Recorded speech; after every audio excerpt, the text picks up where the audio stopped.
Hey guys, welcome back to another video on the Inside Spurs channel. Hope the Wednesday's still going well. Hope you're looking after yourself still. And yeah, I've got some pretty interesting news. A bit of a weird update around Tosin Adarabioyo. We've also got an update around the Ashley Phillips saga of this whole deal for the centre-back, as well as an update around Bryan Gil, or as one of my friends calls him, Gil. It's a bit weird.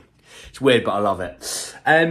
Let's jump straight in. All right, I'm going to jump straight in with Tosin Adarabioyo, which is obviously why I'd say 90% of you have joined this video. Okay, so let me give you who the source is first, because this source, Rob Guest, works very closely with Alistair Gold within Football London World. Okay, and he put out this. I think it was it was potentially last night, maybe this morning. And he said that Tottenham are expected to launch a bid for Fulham defender Tosin Adarabioyo this week. It kind of contradicts all the other Tier 1 sources saying that he's off to Monaco, he's chosen Monaco. So I'm not really sure what's happening there. A part of me is obviously this conspiracy theorist, thinking in my head and thinking that, yes, he's obviously potentially wanted by Monaco, but Monaco have just signed Salisu from Southampton. Maybe they're having to delay the Tosin deal because obviously they may want to raise funds. I don't know. That's obviously one conspiracy theory. The second one is, Spurs have been leaking to the media. No, he's choosing Monaco. Okay. The third one is Tosin's camp is saying, no, we're choosing Monaco because Spurs, but we're choosing Monaco. Wink, wink, nudge, nudge. And the nudges to Spurs to say, hey, hurry up. I might be going. I wouldn't mind coming to you, but, you need to start moving. I'm not waiting around for another 3 weeks for you to make a decision. Which, I genuinely thought by the time we'd gotten back, at least from tour, we'd be a little bit further progressed with sales of centre-halves or incomings of centre-halves. We've got basically a finger in loads of different pies of interest, but we're not taking a slice of the pie and actually taking it and saying that is the centre-half we're going to build our defence around. In reality, when you look at the back four, we have Udogie, you have Porro. I know some of you want Emerson, but for me, I want an attacking team. So I would say Porro in that regard. If you want Emerson, that's fine. I'm not saying you're wrong. I'm just saying in my head, follow me here. You've got Vicario, who's going to be the keeper. You've got Udogie, who's going to be left back. You've got right back of Pedro Porro. You've got Romero at centre-half. The left centre-back, wide open, right? The season starts in 12 days. So we've got 13 days or something like that till we play our first game. So you've still got time, if you can get something sorted in the next 4 or 5 days, for him to have some training sessions and to be able to play the first game of the season. There's still time. Panic stations shouldn't be hit just yet.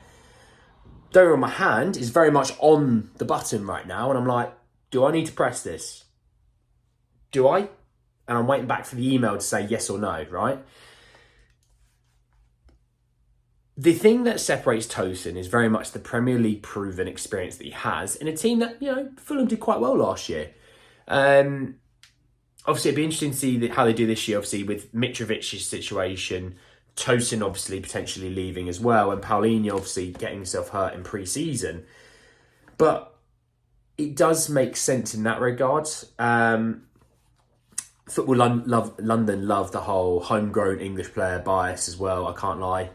You do notice it from time to time. It's like they really love talking up the English players, which is fine. Obviously, hey, if we had 25 amazing English players, I'd be thrilled. Because then it would be like, right, we've got, but not all Spurs, I'm just meaning in national level, because then we'd have a chance of always winning something because we'd be an amazing team. But also you need different cultures within a change room. You need different, personalities in the change room to make a change room really function. So I don't know, but it does kind of look like Tosin was the third on the list, but have they kind of now reverted to Tosin thinking they can't get Van der Ven or Tapsoba?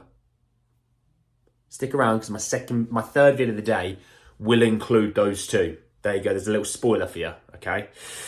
Talking a little bit about Ashley Phillips. Now, obviously, we talked a little while ago that we were going to get the deal sorted. This deal was going to get done. It was about £3 million, right? Because basically Blackburn Rovers have financial issues. Okay. Then they said, no, We want more than that. There was different figures banded around anywhere from between 5 million and 9.25. We want more, we want more, we want more. Well, by the end of this week, his release clause kicks in and he can be sold for £2 million. So basically, Spurs are now actually going to save £1 million by getting him Friday. Fair enough. I just thought I'd give you that little update. I think it's a good move. I mean, for £2 million, it's worth a punt, isn't it? That is nothing in today's day in football. That's like a penny sweet as a sort of, if you think about us mere mortal average Joes to Premier League clubs, it's like a penny sweet, 2 million. It's nothing for a top 6 club. So, hey, if he turns into a defender that's worth 8 million, he's not great, but he turns into 8 million, all right, we've made our money. The way you could look at it. That's the way I think Spurs normally look at those sort of deals. A la Jed Spence is probably the other one. Again, got a bit quiet on Jed Spence's front, as well as Joe Rodon, Tanganga. Quite a few names have got a bit quiet. Saudis, lads, come on, look, we've got some players for you, some world-class players. Come get them.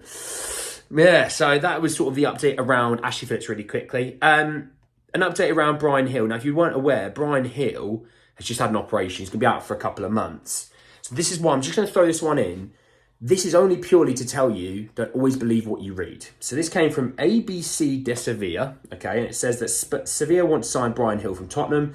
The Spanish side intend to prolong the loan of the left-handed winger. However, Spurs do not agree to any further loans and requested a transfer fee, which is unaffordable for Sevilla at the present. That's Sevilla leaking that out, say we're trying, but Spurs won't play ball. He's actually injured, so he can't move. He'd failed the medical. It's like Ryan Sessegnon, which people want him to go. He won't be going anywhere. He'd fail a medical, therefore he can't go. So you see what I mean?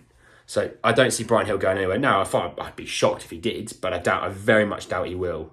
I think Spurs would want to keep him in-house and rehab him back.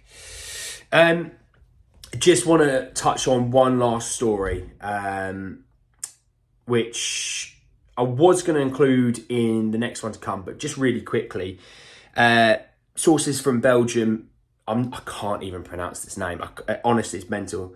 It's got 136,000 followers on Twitter and everything, but I just can't pronounce the name. If you read it, you'd be the same. And it says that Spurs have made contact with Gift Orban's entourage for the potential transfer. So that's the player that I talked about yesterday from Ghent. I won't spend a lot of time on it. I'd rather just let that one simmer and see how that develops. Maybe it's more noteworthy or notable sources come in and say something similar. All right, just give you a little quick update. There is a bit of a striker hunt. In the third video for today, we'll be talking a little around the centre-half position. Also, an English youngster that we have been interested in. Might not be coming after all. Stick around for that. Anyway, guys, that's the end of the video for this one, for the afternoon. I'll have one towards the evening, okay? Drop a like on this video if you did enjoy it. Obviously, comment section below. When we look at the situation with Tosin Adarabioyo, is he realistic, the guy that you're going to want out of the situation of the centre-half area? You let me know below. Obviously, subscribe to the channel if you are new and hit the bell notification for more. But anyway, guys, that's the end of the video, and I will see you all very, very soon. Take care, lads.